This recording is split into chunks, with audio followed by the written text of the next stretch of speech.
राधा स्वामी जी। बाणी बाणी अज्ञात अनामी सतनाम सतपुरुष की। सत्संग वीडियो का विषय प्रश्न के आधार पर है। प्रश्न पूछा गया है, सुनिए दुख पाप का नाश, इसका क्या अर्थ है? क्योंकि मुझे ऐसा लगता है मेरी समझ से कि आपको सुनकर तथा आपका बताया गया जो कि बाबा जी विजयवत्स ने सांस क्रिया योग बताया था, उसको करते रहने से मेरी परमात्मा के प्रति आस्था जगने लगी है। कहीं ये कोई सम्मोहन तो नहीं? मैं ऐसा इसलिए कह रहा हूँ कि पहले मैं नास्तिक था और मेरे विचार नास्तिकता से भरे हुए थे, तो मैं ईश्वर को पहले नकारता रहा। परंतु मेरी दादी आपकी वीडियो सुना करती थी।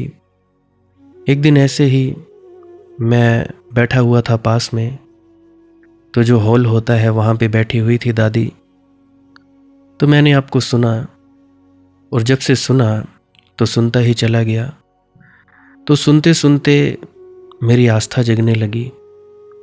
अब मेरा और ज़्यादा जी चाहता है कि जो ये थोड़ा बहुत गहराई में ध्यान में उतरने से मुझे आनंद मिला है, अब मैं कोई 2-3 घंटे इसी में लगूं।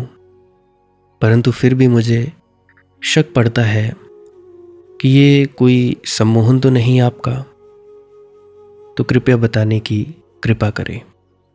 तो चलिए इसी विषय के संदर्भ में आज की सत्संग वीडियो आरंभ करते हैं।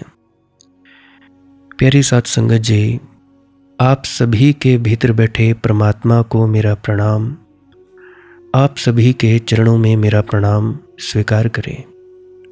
विनती करता हूँ वीडियो को अंत तक सुनने की कृपालता ज़रूर करें जी। देखिए, नास्तिकता ठीक ठीक तैयारी है आस्तिकता की। जो व्यक्ति नास्तिक न हुआ वह कभी आस्तिक नहीं हो सकता। जो ठीक से नास्तिक हुआ वह आस्तिक हुए नहीं रह सकता, आस्तिक हुए बिना रह ही नहीं सकता। तो जहाँ नास्तिकता पूर्ण होती है वहीं आस्तिकता शुरू होती है। इसीलिए पहली बात, ऐसा मत सोचो कि पहले तुम नास्तिक थे और अब तुम कुछ विपरीत दिशा में जा रहे हो। नहीं, तुम्हारी नास्तिकता ही तुम्हें मेरे पास ले आई है। ये मेरा अनुभव है 1000 लोगों पर काम करने के बाद कि जो अपने को आस्तिक समझते हैं वे करीब करीब थोथे लोग हैं और उनके साथ बड़ी मुश्किल होती है मुझे। उनका विकास बड़ा कठिन होता है क्योंकि वे नहीं है वह उन्होंने अपने को मान रखा है, एक झूठ को पकड़ रखा है। ये तो ऐसे ही है जैसे बीमार आदमी समझता है कि मैं ठीक हूँ, मैं स्वस्थ हूँ। अब इसका इलाज कैसे करोगे? वह हाथ ही ना रखने देगा, वह नाड़ी भी ना पकड़ने देगा। वह कहेगा मैं बीमार ही नहीं हूँ। बीमार अगर जान ले कि मैं बीमार हूँ तो ही इलाज हो सकता है। परंतु हम लोग किसी डेरे में जाने के बाद ये सोचते हैं, या सत्संग सेंटर में सेवा करवाने के बाद, या लगातार सत्संग सुनने के बाद हम ये सोचते हैं कि जी हम सत्संगी हो गए। परंतु ऐसा नहीं है। अगर हमारे अंदर से बदलाव नहीं हुआ है तो चाहे पूरी जिंदगी ये सब करते रहो, कुछ भी नहीं होने वाला। क्योंकि मैं अपने घर वालों को जानता हूँ। बाबा सावन सिंह जी के वक्त से जा रहे हैं, सुन रहे हैं। परंतु जब मैं अपने घर वालों का हाल देखता हूँ, अपने माता पिता से पीछे का, अपने चाचा चाची का और अपने पूरे गांव मोहल्ले का हाल देखता हूँ, तो मैं अफसोस करता हूँ कि ये व्यक्ति अपने गुरु की इज्जत मिट्टी में मिला रहे हैं। क्योंकि इनका तो कुछ जाएगा नहीं। उंगली किस पर उठेगी? उंगली उठेगी गुरु पर कि क्या तेरा गुरु ऐसा ही सिखाता है? क्या तुम लोग ये सब सीखने जाते हो वहां पर? तो सोचो कितनी ज़्यादा बेइज्जती होती है। परंतु हम इतने बेशर्म हैं कि हम लोग अपने आप को नहीं बदलते, फिर भी हम बेईमानियाँ और ठगियाँ करते रहते हैं। परंतु हम लोग समझते हैं हम तेजी सत्संगी हैं, 4 दिन हम सेवा को जा आए, हमसे बड़ा कोई सेवादार कोई नहीं। कुछ चुनिंदा सत्संग सुनाए, हमसे ज़्यादा कोई धार्मिक व्यक्ति कोई नहीं। हम लोग ऐसा सोचते हैं। तो ये हमारा भ्रम है, वहम है। तो मैं कहता हूँ कि बीमार व्यक्ति अगर जान ले कि मैं बीमार हूँ तो ही इलाज हो सकता है। ऐसा मत समझना कि मैं आप लोगों को ताने मार रहा हूँ। तुम लोगों की बस मैं थोड़ी सी कमी बता रहा हूँ। अगर ये थोड़ी सी कमी निकल जाए तो तुम लोग सच में ही धार्मिक हो सकते हो। करोड़ों आस्तिक हैं जो सोचते हैं कि आस्तिक हैं, परंतु आस्तिकता का अभी उन्हें कोई पता ही नहीं चला। करोड़ों धार्मिक लोग हैं, परंतु उन्हें पता ही नहीं कि धार्मिक होना होता क्या है। उधार धार्मिकता है और धर्म उधार नहीं है। धर्म बड़ी नगद घटना है। तो जिनको मैं पाता हूँ कि वे नास्तिक हैं, मेरे पास आते हैं तो मैं बहुत प्रसन्न होता हूँ। उन्होंने आधी यात्रा तो खुद ही पूरी कर ली है। थोड़े ही धक्के की ज़रूरत है, वे आगे निकल जाएंगे। बहुत से लोग हैं जो कहते हैं जी हमारा परिवार तो अच्छा भला है, मैं ही शराब पीता हूँ, मैं बहुत बुरा हूँ। कोई स्त्री कहती है मुझ में ही कमी है, मुझ में गुस्सा है, मैं बोल देती हूँ। कोई बूढ़ी अम्मा आ जाती है, वो मानती है कि मैं ऐसी हूँ, तो मैं बड़ा प्रसन्न होता हूँ कि शुक्र है इन्होंने अपनी गलती तो मानी। क्योंकि जैसे ही गलती मानी कि हम ऐसे हैं तो उसको सुधारने का हमें वक्त मिल जाता है। तो धीरे धीरे शराबियों ने शराब छोड़ दी। जिनके घर में कलह क्लेश थे उनके घर में कलह क्लेश खत्म हो गए। कमी का पता लगा ना। दूसरे को बदलने की चाहत में हम अपने को बदलना भूल जाते हैं। बल्कि सबसे ज़्यादा ज़रूरी चीज़ है खुद को बदलना। अगर हम खुद को बदल लेंगे तो हमारी दृष्टि में पूरा संसार ही बदल जाएगा। संसार जैसा का तैसा रहेगा। हमारे बदल लेने से हमारा नज़रिया बदल जाएगा और हम बढ़िया तरीके से जीना शुरू कर लेंगे। तो मैं बहुत प्रसन्न होता हूँ कि शुक्र है इन्होंने अपनी गलती तो मानी, आधी यात्रा तो खुद ही पूरी कर ली। थोड़े से धक्के की ज़रूरत है, वे आगे निकल जाएंगे। आस्तिक की भूल यह है कि वह अपने को आस्तिक बिना हुए आस्तिक समझता है। सत्संगी की भूल यह है कि वह अपने को सत्संगी समझता है बिना सत्संगी हुए। और नास्तिक की अगर कोई भूल हो सकती है तो वह एक की वह नास्तिकता में ही अटक जाए और सोचने लगे कि बस सब जान लिया, अब कुछ जानने को नहीं है। तो जिस मित्र ने पूछा उनका हृदय खुला है, इसलिए मुझे सुन सके। लेकिन अब थोड़ी और हिम्मत जुटाने का सवाल है। मेरी बातों में रस आना एक बात है और मेरे रस को पकड़कर छलांग लगा लेना, रूपांतरण करना बड़ी दूसरी बात है। इसलिए तो कहा गया है गुरु नानक जी द्वारा, सुनिए दुख पाप का नाश, कि सुनने मात्र से ही दुखों और पापों का नाश हो जाता है। अगर मेरी बातों को ध्यान से समझ लिया जाए, समझने से पहले सुन लिया जाए, तो अपने आप ही दुखों और पापों का नाश होने लगेगा, रस आने लगेगा, बातें पल्ले पड़ने लगेंगी और तुम उसी अनुसार कर्म करने लगोगे। तो छलांग लगा लोगे। तो रूपांतरण करना बड़ी दूसरी बात है। मुझे सुन लेना अच्छा लगेगा, ये एक दूसरा पहलू है। सुन लेना अच्छा लगेगा, उतने से काम ना होगा। मैं जो कह रहा हूँ जब तक तुम्हारा दर्शन ना बन जाए, मैं जो बता रहा हूँ जब तक तुम ना देख लो, जब तक तुम्हारा अनुभव भी मेरी गवाही ना देने लगे, तब तक मन संदेह उठाएगा। मन कहेगा बात अच्छी तो लगती है, पता नहीं ठीक है या नहीं, स्वादिष्ट तो लगती है लेकिन स्वास्थ्यप्रद है या नहीं, फिर कौन जाने कहीं सम्मोहन तो नहीं हो गया। तो ऐसी ऐसी बातें मन कहेगा। तो ध्यान में तुम डूबते हो, तुम सांस क्रिया योग करते हो, जो विजय शर्मा जी द्वारा बताई गई प्रक्रिया है, तुम्हें मज़ा आता है, तुम आनंद में डूबते हो, फिर भी मन कहेगा कहीं ऐसा तो नहीं सम्मोहित हो गए हो। लेकिन ज़रा इस मन से पूछो, जब यह मन नास्तिक हुआ था और जब यह कम्युनिस्ट हुआ था, तब इसने तुमसे कहा था कि कहीं ऐसा तो नहीं कि सम्मोहित हो गए?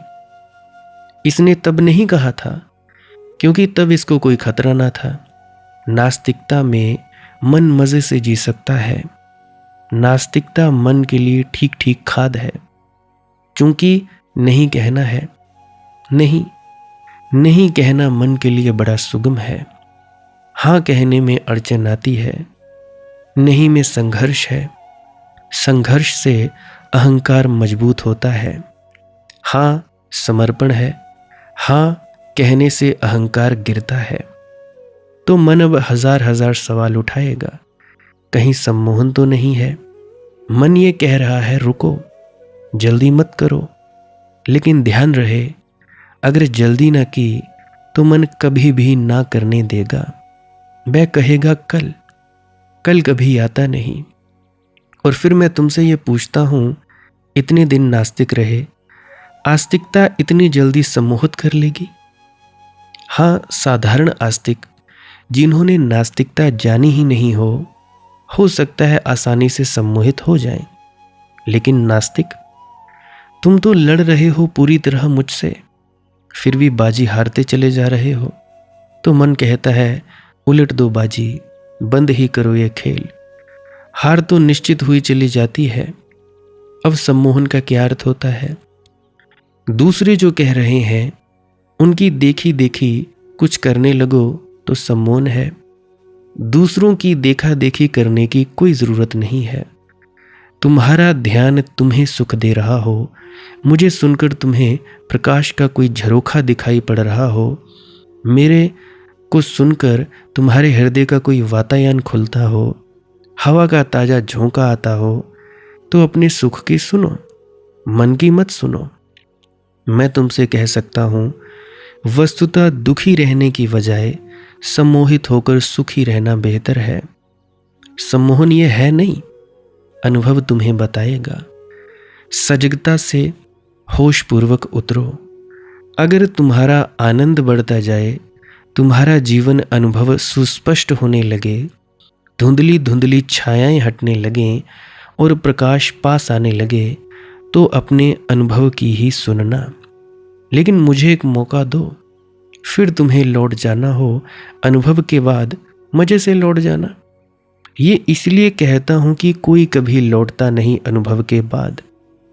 अनुभव के पहले सीढ़ियों पर ही सारी बातचीत है कि कहीं संदेह, सम्मोहन, कोई धोखा, पता नहीं क्या मामला है। लोग नाचते हैं, लोग आनंदित होते हैं, कहीं ये सीखे सिखाए ना हो। ये जो कमेंट लिखते हैं, कहीं ये सीखे सिखाए ना हो, खरीदे गए ना हो। कहीं ये सिर्फ तुम्हारे लिए ही नाच रहे हो कि अब तुम आ रहे हो तो अब फांसने का इंतज़ाम किया हो। नहीं, इनको तुम्हारा कोई भी पता नहीं है। मेरे कमेंट सेक्शन के लोग कौन एक दूसरे को जानते हैं? जानते होंगे कुछ जो एक दूसरे के रिश्तेदार होंगे। मुझे सुनने वाले एक दूसरे को बहुत ही कम जानते होंगे। तो मैं नहीं कहता मुझ पर विश्वास करो, नहीं, मैं कहता हूँ मेरे साथ प्रयोग करो।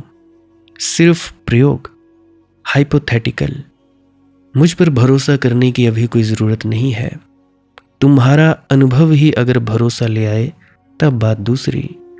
जब अपनी ही आँख से देखोगे और जब अपने ही हृदय में अनुभव करोगे, तभी तुम्हारा मन छोड़ेगा ये भाव, तर्क, विरोध, कहीं सम्मोहन तो नहीं। मन तुम्हें दुख में रखना चाहता है। मेरे पास लोग आते हैं, कॉल पर कहते हैं जी बड़ा आनंद आ रहा है, एक बात पूछने आए हैं आपसे, ये सच तो है? आनंद उन्हें आ रहा है मगर शक है। शक ये है कि मन मान ही नहीं सकता कि तुम और आनंदित। असंभव, कहीं कोई भूल तो नहीं हो रही। मन मान ही नहीं सकता, क्योंकि तुम्हारे सारे जीवन का अनुभव तो दुख का है। अचानक तुम्हें सुख मिल रहा है, कभी ना मिला था। कहीं किसी ने सम्मोहित तो नहीं किया, कहीं कोई चालसाजी, कोई षड्यंत्र तो नहीं चल रहा है। लोग इतने डरे हुए हैं और पास कुछ भी नहीं है सिवाय दुख के, कुछ भी नहीं। कुछ तो बिल्कुल स्वस्थ हैं। मैं कहता हूं, कहते हैं क्या करें, मैं कहता हूं श्वास क्रिया योग करो और बैठ जाओ, खाली बैठ जाओ। कहते नहीं जी वो भी नहीं होता। अरे बुद्धुओ, आराम करने में भी अड़चन है। क्या लेट नहीं सकते, विश्राम नहीं कर सकते, बैठ नहीं सकते? खाली ही तो बैठना है। करने को मैं कुछ कर ही नहीं रहा हूं, मैं कुछ कह नहीं रहा हूं कि ये करो वो करो, परंतु तुम्हारा संदेह सदा सुख पर आता है, दुख पर नहीं। जब तुम्हारे सिर में दर्द होता है तब तुम किसी से आकर नहीं कहते कि सुनो भाई, सिर में दर्द हो रहा है, क्या ये सच है या झूठ? तब तुम बिल्कुल मान लेते हो। सिर दर्द को तुम बिल्कुल मान लेते हो, क्योंकि दर्द का तुम्हारा अनुभव है। यह सुख बिल्कुल ही अपरिचित है, इससे कभी मुलाकात ही नहीं हुई थी। ये ताज़ा हवा का झोंका बिल्कुल अजनबी है। मुझे कहानी याद आती है। स्वीडन का एक राजा दिन भर सोता था। अक्सर राजे ये करते रहते हैं अतीत में। रात भर नाच गाना चलता, पीना पिलाना चलता और दिन भर सोना चलता। एक दिन कोई 5 बजे रात, 6 बजे रात महफिल समाप्त हुई। नींद उसे आ नहीं रही थी, तो वह अपने बगीचे में बाहर निकल गया। उसे बड़ी हैरानी हुई। उसने पूछा अपने पहरेदार को कि ये किस तरह की गंध हवा में है। उसके पहरेदार ने कहा, महाराज यह गंध नहीं है, सुबह की ताज़ी हवा है। जिंदगी भर तो कभी निकले नहीं, बस शराब की ही गंध को जानते थे। महफिल उसी बंद दुनिया को जानते थे। सुबह की ताज़ी हवा ये तो उसने जानी ना थी। तो पहली दफ़ा जब अनुभव होगा तो तुम अड़चन में पड़ोगे, ये स्वाभाविक है। लेकिन एक ही उपाय है, और वह उपाय ये है कि थोड़ा हिम्मत करो और प्रयोग करो। नास्तिक रहकर देख लिया, अब आस्तिक रहकर भी देख लो। गृहस्थ रहकर देख लिया, अब थोड़ा घर में ही सन्यासी रहकर देख लो। गृहस्थ होकर कुछ भी ना पाया, इतना तो मौका दो कि शायद किसी और आयाम पर संपदा पड़ी हो। नास्तिक रहकर कुछ ना पाया, इतना ही क्या काफी नहीं कि तुम अब आस्तिकता की तरह प्रयोग कर लो? प्रयोग के लिए लेकिन साहस चाहिए, और प्रयोग से ही संदेह जाएंगे। मैं विश्वास करने को कहता ही नहीं, मैं तो कहता हूं कि सत्य इतने करीब है, टटोल कर स्पर्श करके देख लो। आंख खोलो, सूरज निकल आया है, रोशनी सामने पड़ी है। इस अंगीठी तक गली से कुछ हवा आने तो दो। जब तलक खिलते नहीं ये कोयले देंगे धुआं, तब तक संदेह चलता ही रहेगा। धुएं से ही घिरे रहोगे। एक मौका दो सुबह की हवा को। खोलो खिड़की द्वार दरवाजे, आने दो हवा को। शीघ्र ही अंगारे जब भवक उठेंगे, धुआं विलीन हो जाएगा। धुआं आग से पैदा नहीं होता, धुआं पैदा होता है गीले ईंधन से। तो जब तक पूरी तरह आग पकड़ न लेगी, तब तक धुआं पैदा होता रहेगा। जब तक आग पूरी तरह पकड़ लेगी और लकड़ियां बिल्कुल सूख जाएंगी उस आग में, तब धुआं नहीं पैदा होता। तब शुद्ध आग स्वर्ण जैसी शुद्ध होती है, निर्धुआं के। जब तक तुम्हारे मन की लकड़ी गीली गीली है, सूखी नहीं, तब तक शक, संदेह का धुआं उठता ही रहेगा। और प्रयोग के अतिरिक्त कोई और उपाय नहीं है। मुझे सुन सुनकर तुम कहीं भी ना पहुंच पाओगे। मैं जो कहता हूं वह प्यारा लगता होगा, लेकिन इससे ही कुछ भी ना होगा। मैं जो कहता हूं वह तुम्हें सुख देता लगता है, लेकिन उससे तो तुम सिर्फ इशारा लो और आगे बढ़ो। मैं तुम्हें जहां की खबर दे रहा हूं, जब तक तुम वहीं ना पहुंच जाओगे, तब तक तुम शब्दों को इकट्ठा कर लोगे, लेकिन सत्य की प्रतीति ना होगी। अगर मुझे इसका यकीन हो मेरे हमदम, मेरे दोस्त, गर मुझे इसका यकीन हो कि तेरे दिल की थकन, तेरी आंखों की उदासी, तेरे सीने की जलन, मेरी दिलजोई मेरे प्यार से मिट जाएगी। गर मुझे इसका यकीन हो मेरे हमदम मेरे दोस्त, रोज़ो शम शामो शहर मैं तुझे बहलाता रहूं, मैं कुछ गीत सुनाता रहूं हल्के शिरीं, आवशारों के वहारों के चमनजारों के गीत, यूं ही गाता रहूं तेरी खातिर, गीत बुनता रहूं बैठा रहूं तेरी खातिर। पर मेरे गीत तेरे दुख की मुदावा ही नहीं, नगमा जर्राह नहीं मुनीसो गमखार सही। मेरा गीत तुम्हारे जख्म ना भर सकेगा, मलहम पट्टी भला हो जाए। मेरा गीत तुम्हारी बीमारी की औषधि नहीं है, सांत्वना भले ही मिल जाए, सत्य ना मिलेगा उससे।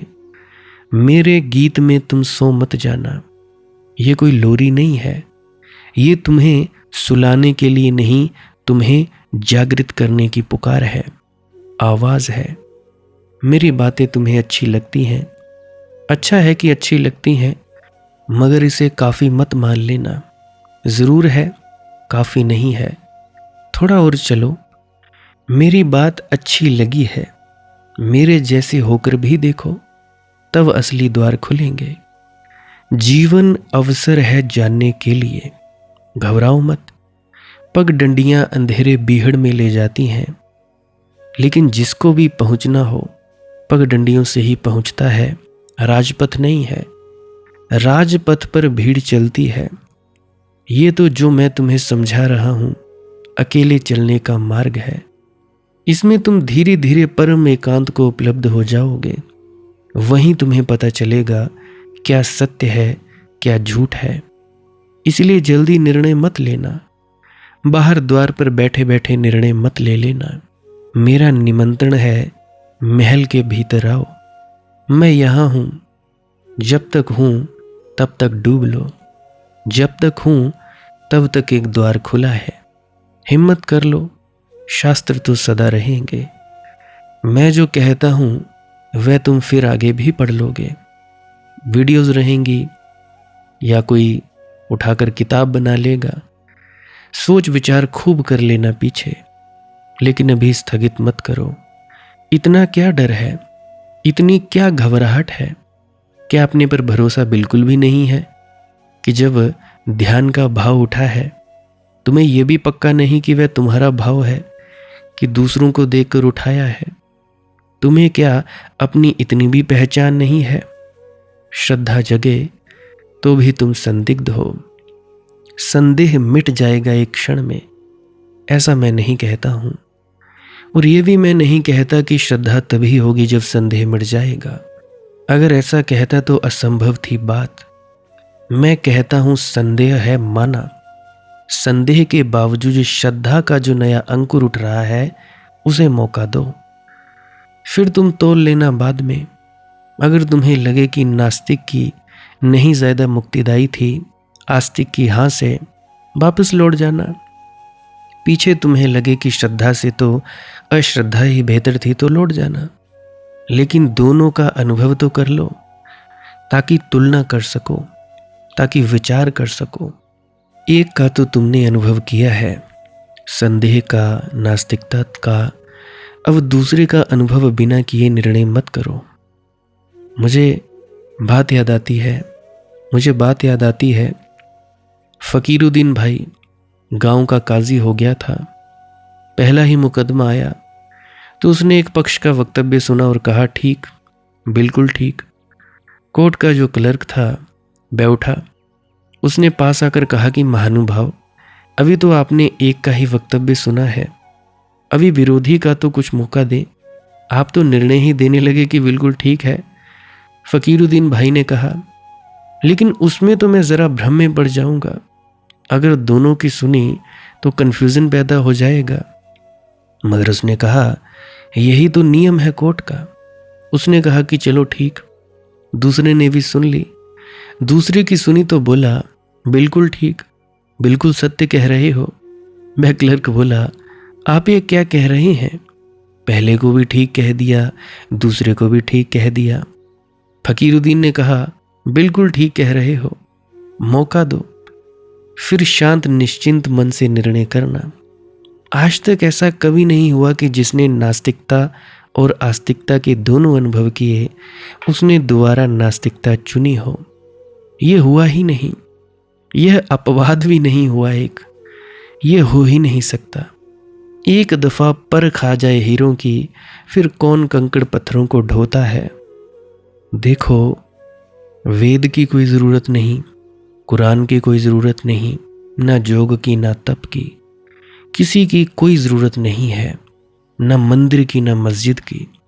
ज़रूरत है तो बस इतनी ही कि परमात्मा के प्रति समर्पण हो जाए, उस प्रेमी से नाता जुड़ जाए।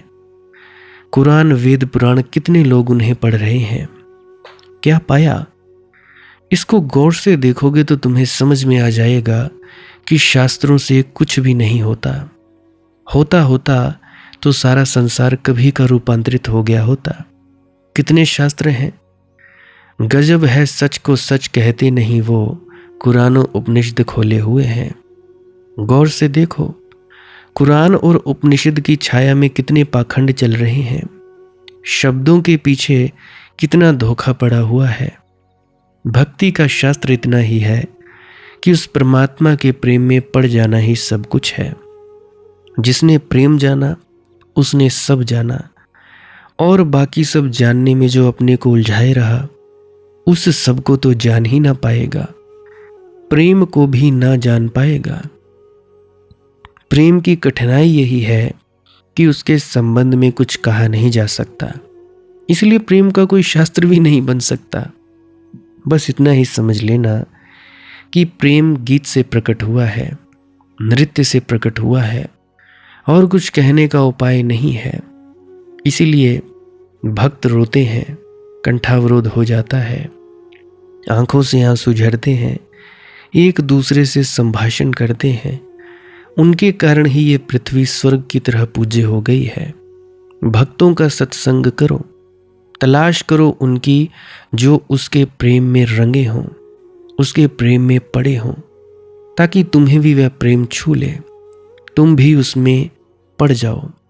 वस्तुतः आने अपने पर ही है, कितना बड़ा चक्कर लगाते हो ये तुम्हारी मर्जी।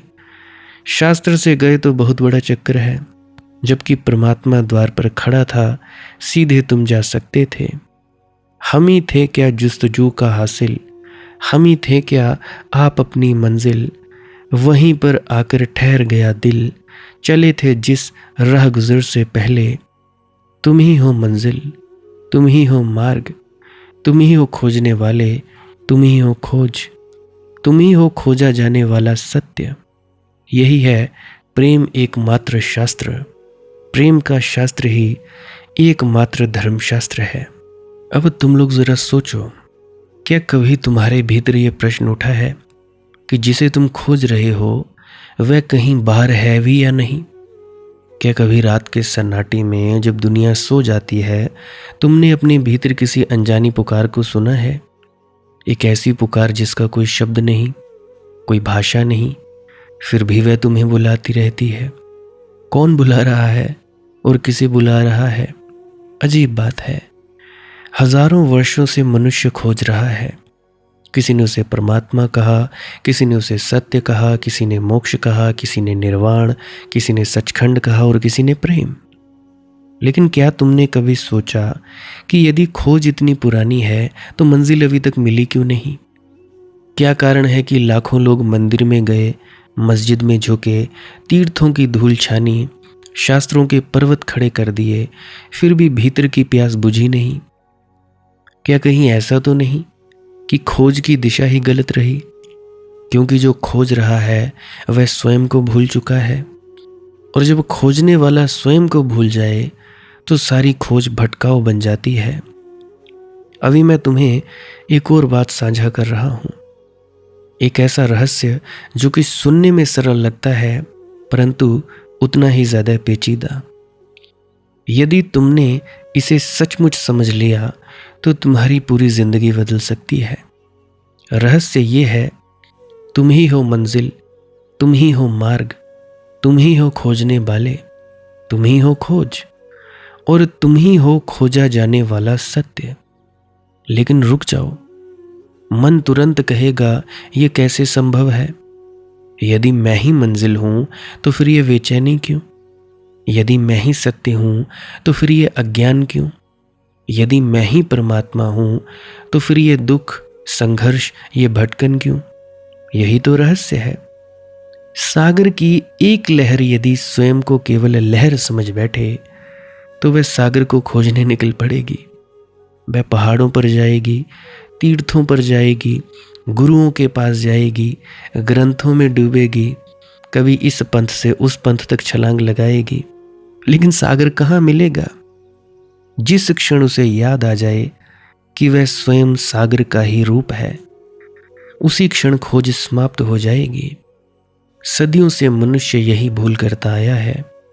वह वही बनने की कोशिश कर रहा है जो वह पहले से ही है, और यही सबसे बड़ा विरोधाभास है। कल्पना करो, एक व्यक्ति अपने ही घर में बैठा हो और घर को खोजने निकल पड़े। वह शहर दर शहर भटके, लोग उससे पूछे मेरा घर कहाँ है, मेरा घर कहाँ है, और लोग हंसे, क्योंकि वह जिस घर को खोज रहा है वह उसी में बैठा हुआ है। क्या तुम्हारी स्थिति भी कुछ ऐसी ही नहीं? तुम आनंद खोज रहे हो, लेकिन जो खोज रहा है उसके अस्तित्व का मूल ही आनंद है। तुम प्रेम खोज रहे हो, लेकिन तुम्हारे भीतर प्रेम का महासागर छिपा है। तुम परमात्मा खोज रहे हो, लेकिन जिस चेतना से तुम खोज रहे हो वही परमात्मा की झलक है। फिर समस्या कहाँ है? समस्या केवल एक है, पहचान की। तुमने स्वयं को गलत पहचान लिया है। तुमने शरीर को मैं मान लिया है, तुमने विचारों को मैं मान लिया, तुमने स्मृतियों को मैं मान लिया, तुमने नाम, पहचान, पद, संबंध सबको मैं मान लिया, और जो वास्तविक मैं था वह इन सब के पीछे छिप गया। ठीक वैसे ही जैसे बादल सूर्य को नहीं मिटाते, सिर्फ ढक देते हैं, सूर्य वहीं रहता है, उसी प्रकार सत्य कहीं गया नहीं है, वह अभी भी यही है।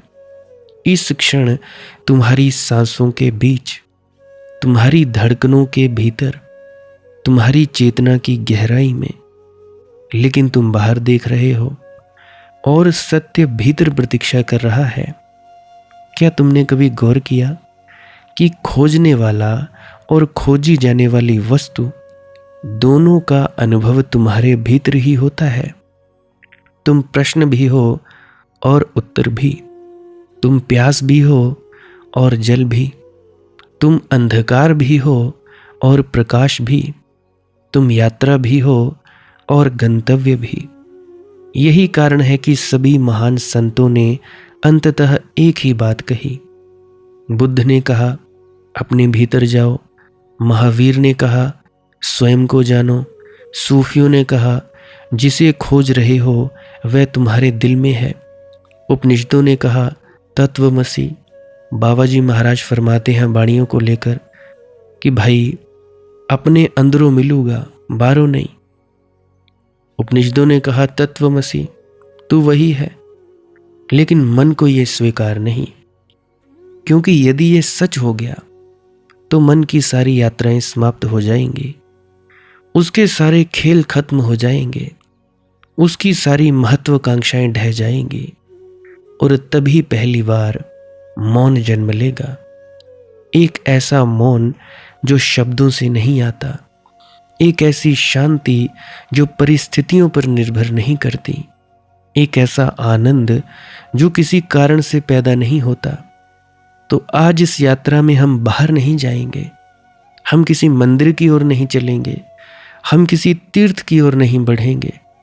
आज यात्रा भीतर की है, और इस यात्रा का सबसे अद्भुत रहस्य ये है, यात्री भी तुम हो, मार्ग भी तुम हो, मंजिल भी तुम हो, और जिस सत्य को पाने के लिए तुम जन्मों से भटक रहे हो वह सत्य भी तुम ही हो। अब प्रश्न ये नहीं कि सत्य कहाँ है, प्रश्न ये है क्या तुम स्वयं को देखने के लिए तैयार हो? क्योंकि जो स्वयं को देख लेता है वह संपूर्ण अस्तित्व को देख लेता है, और जो स्वयं को पा लेता है उसे फिर कुछ भी पाने की आवश्यकता नहीं रहती। लेकिन स्वयं को देखना इतना कठिन क्यों है? आखिर क्या कारण है कि हम सारी दुनिया को देख लेते हैं, तारों को देख लेते हैं, ग्रहों को देख लेते हैं, दूसरों की कमियां देख लेते हैं, दूसरों के चेहरे पढ़ लेते हैं, लेकिन स्वयं को नहीं देख पाते? क्यों? क्योंकि स्वयं को देखने के लिए आंखें नहीं, जागरूकता चाहिए, और जागरूकता मनुष्य की सबसे दुर्लभ संपत्ति है। तुम्हें बचपन से सब कुछ सिखाया गया, नाम सिखाया, राधा स्वामी बोलना सिखाया, जयराम जी बोलना सिखाया, धर्म सिखाया, समाज के नियम सिखाए गए, सफलता का अर्थ सिखाया गया, प्रतिस्पर्धा सिखाई गई। लेकिन क्या किसी ने तुम्हें यह सिखाया कि तुम कौन हो? क्या किसी ने तुम्हें स्वयं से परिचित करवाया? नहीं, क्योंकि जो स्वयं से अपरिचित हैं वे दूसरों को क्या परिचित करवाएंगे। इसलिए पूरी दुनिया एक अजीब नींद में जी रही है, चल रही है, दौड़ रही है, लड़ रही है, रो रही है, हंस रही है, लेकिन जागी हुई नहीं है। और इस नींद का सबसे बड़ा लक्षण क्या है? यह कि मनुष्य हमेशा कुछ बनने की कोशिश करता रहता है।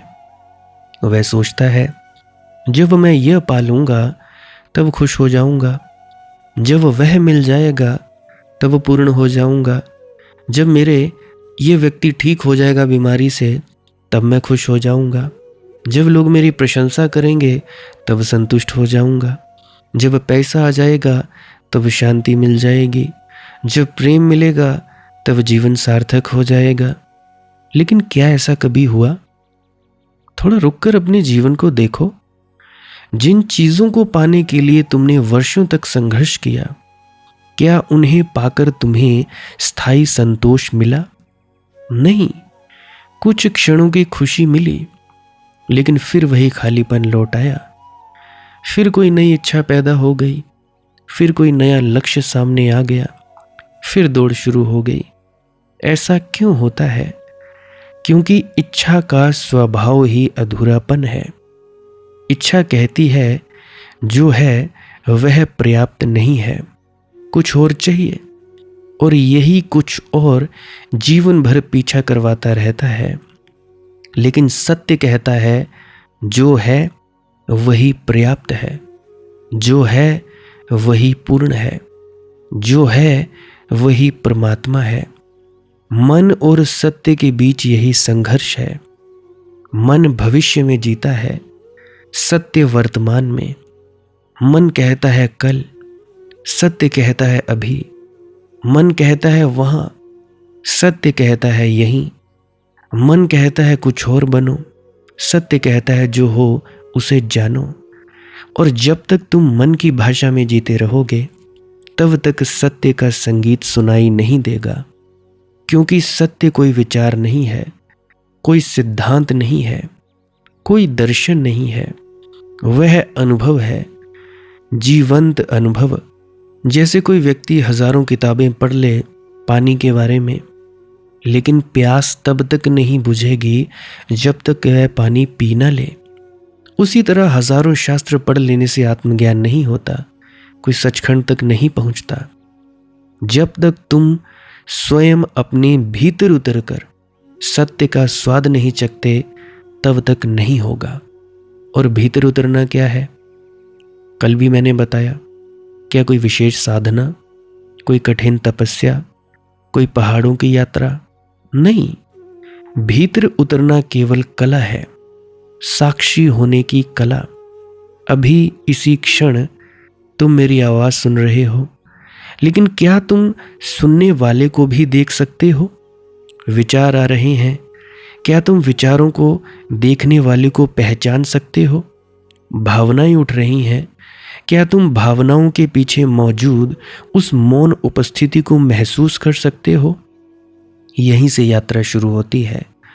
और यही सबसे बड़ा चमत्कार घटता है, क्योंकि जैसे जैसे तुम देखने लगते हो वैसे वैसे तुम पाते हो कि विचार बदलते रहते हैं, भावनाएं बदलती रहती हैं, शरीर बदलता रहता है, उम्र बदलती रहती है, परिस्थितियां बदलती रहती हैं, लेकिन तुम्हारे भीतर कुछ ऐसा है जो कभी नहीं बदलता। बचपन में भी वही था, युवावस्था में भी वही है, बुढ़ापे में भी वही रहेगा। वह कौन है? क्या तुमने कभी उसे महसूस किया? एक शांत साक्षी, एक मौन उपस्थिति, एक शुद्ध चेतना। और यही तुम्हारा वास्तविक स्वरूप है। यही वह बिंदु है जहां खोजी पहली बार खोज से मिलता है। यही पहली बार यात्री और मंजिल एक दूसरे में विलीन होने लगते हैं, क्योंकि अचानक पता चलता है कि मैं जिस सत्य को खोज रहा था वह कोई वस्तु नहीं, कोई व्यक्ति नहीं, कोई उपलब्धि नहीं, वह तो मेरी अपनी चेतना की गहराई है। यही कारण है कि संत कहते हैं परमात्मा को पाना नहीं पड़ता, केवल पहचानना पड़ता है। वह खोया नहीं है, तुम भूल गए हो। और भूलने तथा खोने में बहुत अंतर है। जो खो गया हो उसे ढूंढना पड़ता है, जो भूल गए हो उसे केवल याद करना पड़ता है। आध्यात्मिकता खोज नहीं है, स्मरण है। स्मरण को तुम लोगों ने समझ लिया कोई जाप नहीं। स्मरण मतलब याद करना कि तुम कौन हो, याद करना कि तुम्हारा स्रोत क्या है, याद करना कि तुम केवल शरीर नहीं हो, केवल मन नहीं हो, केवल विचार नहीं हो। तुम वह चेतना हो जिसमें ये पूरा खेल घट रहा है। और जिस दिन ये स्मरण पूर्ण हो जाता है उस दिन जीवन में एक अद्भुत परिवर्तन आता है। कुछ नया नहीं मिलता, फिर भी सब कुछ बदल जाता है। दुनिया वही रहती है, लोग वही रहते हैं, परिस्थितियां वही रहती हैं, लेकिन देखने वाला बदल जाता है। और जब देखने वाला बदल जाए तो पूरा संसार बदल जाता है। अब प्रश्न ये नहीं कि तुम कौन बनोगे, प्रश्न ये है क्या तुम उस साक्षी को पहचानोगे जो अभी इसी क्षण तुम्हारे भीतर मौन बैठा हुआ है और तुम्हारी प्रतीक्षा कर रहा है। क्योंकि उसी साक्षी में छिपा है वह रहस्य। तुम ही हो मंजिल, तुम ही हो मार्ग, तुम ही हो खोजने वाले, तुम ही हो खोज, और तुम ही हो खोजा जाने वाला सत्य। और यदि यह सत्य है कि तुम ही खोजने वाले हो और तुम ही खोजा जाने वाला सत्य, तो फिर एक प्रश्न उठता है, ये खेल शुरू ही क्यों हुआ? ये भुलावा क्यों हुआ? यदि हम मूलतः पूर्ण हैं तो अपूर्णता का अनुभव क्यों? यदि हम मूलतः प्रकाश हैं तो अंधकार का अनुभव क्यों? यदि हम मूलतः आनंद हैं तो दुख का अनुभव क्यों? सदियों से मनुष्य इस प्रश्नों से जूझता रहा है, और जितना अधिक उसने उत्तर खोजने की कोशिश की उतना ही अधिक उलझता गया। क्योंकि कुछ प्रश्न ऐसे होते हैं जिनका उत्तर शब्दों में नहीं दिया जा सकता, उन्हें केवल जिया जा सकता है। जैसे कोई तुमसे पूछे प्रेम क्या है, तुम लाख शब्द बोल सकते हो, लेकिन प्रेम की सुगंध शब्दों में नहीं समा सकती। जैसे कोई पूछे संगीत क्या है, तुम 1000 व्याख्याएं दे सकते हो, जी ये सा रे गा मा पा धा नी सा, इन 7 स्वरों के आगे श्रुतियां हैं, उसके आगे आगे इसका विस्तार है, परंतु इस बोलने से संगीत का तो पता नहीं लगता। संगीत को समझने के लिए सुनना पड़ता है। उसी तरह सत्य को जानने के लिए सत्य बनना पड़ता है। और यही सबसे बड़ा मोड़ आता है। मन जानना चाहता है, चेतना होना चाहती है, मन जानकारी इकट्ठी करना चाहता है, चेतना अनुभव करना चाहती है। मन कहता है मुझे सत्य के बारे में बताओ, चेतना कहती है स्वयं सत्य बन जाओ। और जब तक ये अंतर समझ में नहीं आता तब तक धर्म केवल विचार बना रहता है, जीवंत अनुभव नहीं बनता। अब तुम में से कितने लोग हैं, कुछ भी हो जाए, ये नहीं पूछते कि क्या ये अनुभव सही है या नहीं। तुम ये पूछते हो जी ऐसा होता है तो क्यों हुआ। अरे भाई, धीरे धीरे अपने आप समझ में आ जाएगा कि क्यों हुआ। तुम पौड़ी दर पौड़ी चढ़ते तो चलो। तुम बस मुझसे इतना पूछो कि जी मेरा ये अनुभव है, तो क्या ये अनुभव ठीक है? तो मैं बोल दूंगा ठीक है। अगर ठीक होगा, गलत होगा तो मैं बोलूँगा नहीं, इसको रोक दो। ये मत पूछो कि क्यों हुआ, क्योंकि अगर क्यों में रहोगे तो तुम विचार में रहोगे। अगर तुम पूछोगे कि ये ठीक है या नहीं है, अगर मैं बोल दूंगा कि ठीक है, तुम आगे बढ़ते जाना। तुम्हें धीरे धीरे ये समझ में आने लगेगा कि भाई ये अनुभव क्या है। तो जीवंत अनुभव नहीं बनता। इसलिए दुनिया में इतने धर्म हैं, लेकिन धार्मिक व्यक्ति बहुत कम हैं। शास्त्र बहुत हैं, किताबें बहुत हैं, सत्संगी कहलाने वाले तथाकथित बहुत हैं, लेकिन शांति बहुत कम है उनमें। मंदिर बहुत हैं, मौन बहुत कम है, क्योंकि मनुष्य ने सत्य के बारे में बहुत कुछ जान लिया, लेकिन स्वयं को नहीं जाना। और जो स्वयं को नहीं जानता, वह चाहे सारी दुनिया जान ले, फिर भी अज्ञानी रहेगा। अब एक छोटी सी कहानी है। एक बूंद समुद्र से अलग हो गई। उसे पहली बार अपने छोटेपन का एहसास हुआ। उसे डर लगने लगा। उसे लगा मैं बहुत छोटी हूँ, मैं बहुत कमज़ोर हूँ, मैं खो जाऊंगी, मैं समाप्त हो जाऊंगी। तब वह समुद्र की खोज में निकल पड़ी। वह हवाओं से पूछती, समुद्र कहाँ है जी? वह बादलों से पूछती, समुद्र कहाँ है?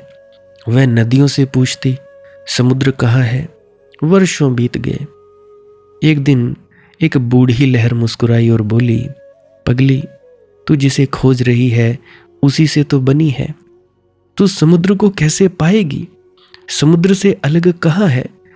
बस ये वहम छोड़ दे कि तू केवल एक बूंद है। और उसी क्षण बूंद हंस पड़ी। उसकी सारी खोज समाप्त हो गई, क्योंकि उसने पाया नहीं, पहचाना। और यही आध्यात्मिक क्रांति है। सत्य की प्राप्ति नहीं होती, सत्य की पहचान होती है। परमात्मा कहीं बाहर नहीं बैठा कि तुम एक दिन पहुंच जाओगे। परमात्मा कोई वस्तु नहीं कि तुम उसे हासिल कर लो। परमात्मा तुम्हारी अपनी चेतना का केंद्र है। तुम जितना बाहर भागोगे उतना दूर प्रतीत होगा। तुम जितना भीतर लौटोगे उतना निकट अनुभव होगा। और एक क्षण ऐसा आएगा जब निकट और दूर दोनों शब्द अर्थहीन हो जाएंगे, क्योंकि तब तुम जानोगे जिसे मैं खोज रहा था वह कभी मुझसे अलग था ही नहीं। लेकिन मन को यह बात पसंद नहीं आती। क्यों? क्योंकि मन यात्रा चाहता है, मन उपलब्धि चाहता है। मन कह सके मैंने पा लिया, मैं पहुंच गया, मैं विशेष हूं, मैं खास हूं, मैं महान हूं। लेकिन सत्य कहता है जब तक मैं विशेष होना चाहता है तब तक सत्य छिपा रहेगा, क्योंकि सत्य वहीं प्रकट होता है जहां अहंकार अनुपस्थित हो। यही कारण है कि संत इतने सरल दिखाई देते हैं।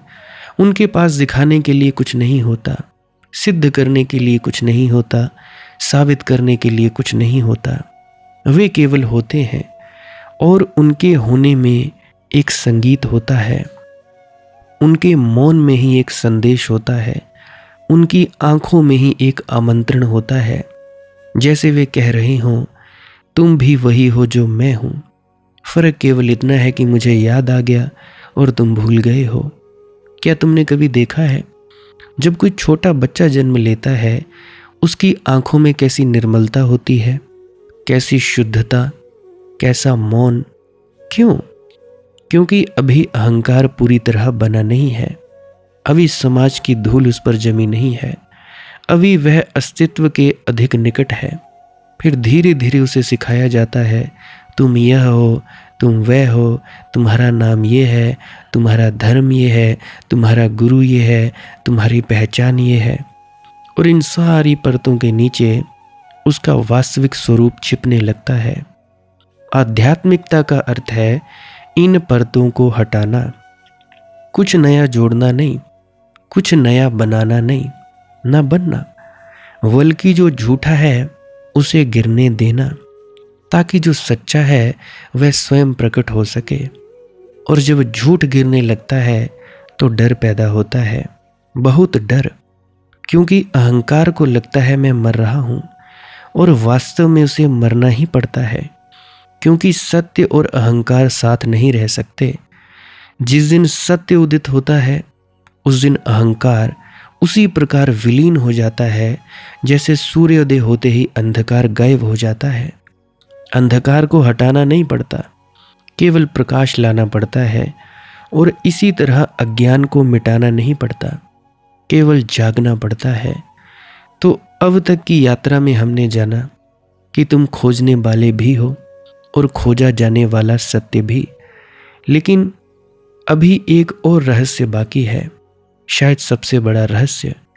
यदि तुम ही सत्य हो तो फिर जीवन का उद्देश्य क्या है? फिर इस पूरे अस्तित्व का अर्थ क्या है?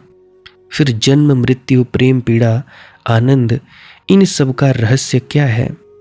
अगली वीडियो में हम इसी रहस्य के द्वार पर दस्तक देंगे, जहां खोज पूरी तरह समाप्त नहीं होती बल्कि एक दिव्य उत्सव में बदल जाती है। प्यारी साथ संगत जी, आज के लिए बस इतना ही। किसी का कोई प्रश्न हो तो कमेंट सेक्शन में लिख सकता है, व्हाट्सएप नंबर दिया गया है, वहाँ पे प्रश्न पूछ सकता है डिस्क्रिप्शन में। शेयर करना हो तो कर सकते हैं अपने मित्रों तथा परिजनों के साथ, व्हाट्सएप स्टेटस में शेयर कर सकते हो, लाइक कर सकते हो, वीडियो को हाइप कर सकते हो। बाकी जैसी आपकी इच्छा हो वैसा करिए। भजन सिमरन क्या है, श्वास क्रिया क्या है, उसके बारे में जानना चाहते हो तो अभी मैं वो क्लिप लगाए देने वाला हूँ। कृपया आप जी उस क्लिप को भी सुनकर अवश्य जाइएगा। मैं आपका बहुत बहुत आभारी रहूँगा। भजन सिमरन क्या है? भजन और सिमरन दो अंग है। सिमरन है कुछ शब्दों का जाप करना जो आपको आपके सद्गुरु द्वारा बताए जाते हैं। कोई भी जाप हो सकता है, कोई भी शब्द हो सकते हैं। करना क्या है? किसी कमरे में बैठ जाइए, या रात को बैठ सकते हैं, सुबह बैठ सकते हैं, या जब भी आपको फुर्सत के लम्हे मिले बैठ सकते हैं। तो जब बैठें तो शरीर को बिना हिलाए डुलाए बैठना है। जो बैठ नहीं सकता तो वो लेट जाए, जो चौकड़ी नहीं मार सकता वो टांगे सीधी कर ले। कोशिश ये रहनी चाहिए कि ज़्यादा से ज़्यादा वक्त शरीर को बिना हिलाए डुलाए बैठा जाए। उसके बाद अपने शब्दों का जाप शुरू कर दे। आंख बंद रखें, आंखों पर ज़्यादा जोर नहीं लगाना है, कोई कष्ट नहीं देना है, नहीं तो सर में दर्द होगा और फिर आप लोगों को परेशानी हो सकती है। तो आपने क्या करना है? चुपचाप शांत होकर बैठे रहना है, शब्दों का जाप शुरू कर देना है। जितनी देर भी आप करना चाहो, आधा घंटा, पौना घंटा, 10 मिनट, 15 मिनट, या जितनी भी आपको आपके सद्गुरु द्वारा दिया गया निर्देश है, जितना निर्देश है उसका पालन कीजिए। और उसके बाद दूसरा स्टेप करना बड़ा ही ज़्यादा ज़रूरी है। वो क्या है? वो उसी अवस्था में बैठे रहें या आसन भी बदल सकते हैं। ये जो शब्दों का जाप होता है ये एकाग्रता के लिए होता है, ताकि मन की एकाग्रता आ जाए। और जब मन की एकाग्रता आ जाए फिर दूसरा कदम क्या है? धुन सुनने के लिए बैठना। चुपचाप बैठे रहें, आंख बंद है, शब्दों का जाप बंद कर देना है। और अगर कोई भी आपके गुरु महाराज है, उनको आप स्मरण कर रहे थे, याद कर रहे थे, आंखों के सामने शक्ल ला रहे थे, तो उसको लाना बंद कर दीजिए। शब्द धुन सुन रही है तो सुनते रहिए। आंख बंद करके अंधेरे में ही टिके रहें। टिके रहना है और ये इच्छा नहीं करनी है कि कुछ दिखे, कहीं पहुंचा जाए, परमात्मा को पाना है, ये करना है, वो करना है। याद रखें, ना कुछ समझना है, ना कुछ देखना है। ऐसे ही अज्ञानी होकर इसी अंधेरे में पड़े रहें। इसी अंधेरे में पड़े रहना है बस। उसके बाद जो होगा सो होगा। और अगर कोई अनुभव हो भी गया तो इससे ये नहीं कि अगली बार फिर से कामना करनी है कि ये वैसे ही हो। कामना ही सबसे बड़ी अड़चन है, इच्छा ही सबसे बड़ी अड़चन है, किसी चीज की तृष्णा करना ही सबसे बड़ी अड़चन है, मांग ही वासना है। अगर परमात्मा चाहिए तो कुछ नहीं मांगना है, चुपचाप बस बैठो, अपने आराम में बैठो, अपने विश्राम में बैठो। धीरे धीरे धीरे वो होगा जो होना चाहिए। अगर मैं ज़्यादा बोलूँगा तो आप लोग फिर से उसकी कल्पना कर लोगे कि जी ऐसा होता है, खंड ब्रह्मांड ऐसे होते हैं, चांद तारे दिखेंगे, फलाना ढिकाना। तो मैं ऐसा नहीं कहूँगा। मैं बस इतना कहूँगा, जो कुछ दिखता है, कुछ भी दिख जाए, वो मन है, वो माया है। जो नहीं दिखता वही आत्मा है, वही आत्मा में होना है। अब जैसा कि तुम लोग इसी अंधेरे में टिके रहोगे, टिके रहोगे, टिके रहोगे, तो कुछ दिनों के बाद या महीनों के बाद एक प्रकाश आएगा। वो प्रकाश पूरे शरीर में फैलता जाएगा और धीरे धीरे तुम इस प्रकाश के सहारे अपने आप में स्थित होगे। अब देखो, इस प्रकाश को देखने वाले भी तुम हो और इस शब्द धुन को सुनने वाले भी तुम हो। अब जो ये शब्द धुन को सुनता है और प्रकाश को देखता है, ये तुम हो। तो अपने आप में स्थित होना है, अपने आप को जानना ही सच्चा आत्मज्ञान है। खुद को जानना, खुद को जान लिया, मालिक को फिर जान जाओगे। तो इतनी सी प्रक्रिया है। और आगे आप श्वास क्रिया भी कर सकते हो। ये मुझे बताई गई थी विजय शर्मा जी द्वारा। वो एक उच्च कोटि के संत हैं, तो उन्होंने मुझे बताई। अब मेरा फर्ज बनता है कि आप सभी को बताऊं। वैसे तो मैं रोज रोज बताता हूं, फिर भी आज फिर से बता रहा हूं। श्वास क्रिया क्या है? नाक से सांस लेना है, मुंह से छोड़ना है। लंबा सांस लेना है नाक से और मुंह से छोड़ देना है। 15 मिनट करें, 20 मिनट करें, आधा पौना घंटा, जितनी देर भी आप कर सकते हो करें। करने के बाद करना कुछ नहीं है, चुपचाप आंख बंद करके बैठ जाना है। लेट सकते हो तो लेट सकते हैं, वो आपकी अपनी इच्छा है। नींद आ जाए तो सो जाना है, शरीर को कष्ट नहीं देना है। अगर सर घूमे घूमने देना है, अगर आपका शरीर कांपे तो कांपने देना है। उसकी आपने दिक्कत, परेशानी और चिंता नहीं लेनी है, ये सब होता ही है। और मरने से डर लगे तब भी नहीं डरना है, ये होता ही है। क्या कहा मैंने? 15 से 20 मिनट कर सकते हैं, उसके बाद चुपचाप बैठें और अपने भीतर अपने आप उतर जाओगे। ठीक है जी। प्रेग्नेंट लेडीज़ बिल्कुल ना करें, जिनको दिल की बीमारी है या गोलियां वगैरह खाते हैं वो भी बिल्कुल ना करें, और बाकी सब कर सकते हैं। जिनको नींद नहीं आती वो अवश्य करें, और जिनको थोड़ा डिप्रेशन रहता है वो भी अवश्य करें, और जिनके बच्चे थोड़े पढ़ाई में कमज़ोर हैं वो भी ज़रूर करें। बाकी आपकी मौज है, करना हो करिए, नहीं तो आपकी अपनी अपनी इच्छा है। और ध्यान दें, जब सिमरन करें तो उसके बाद सीधा भजन पे बैठें, और जब ये श्वास क्रिया करें तो उसके बाद सीधा भजन के लिए बैठें। अलग अलग प्रक्रियाएं हैं। एकाग्रता के लिए है श्वास क्रिया और एकाग्रता के लिए ही है भजन सिमरन। सिमरन भी एकाग्रता के लिए और श्वास क्रिया भी एकाग्रता के लिए। ठीक है, मिक्स नहीं करना है, अलग अलग करिए। अगर श्वास क्रिया करी तो उसके बाद सीधा धुन सुनने पर बैठें। अगर सिमरन के शब्दों का जाप किया उसके बाद फिर से धुन सुनने पर बैठें। बाकी आपकी अपनी मौज है, जो आपको रुचे वो कर सकते हो। अगर धुन सुनने लगे तो धुन सुनने पर ही डायरेक्ट बैठा जाए, परंतु श्वास क्रिया मत छोड़ना, क्योंकि श्वास क्रिया करने से शारीरिक, मानसिक और आध्यात्मिक लाभ मिलता है। बाकी आप कीजिए, आपकी मौज है। राधा स्वामी जी।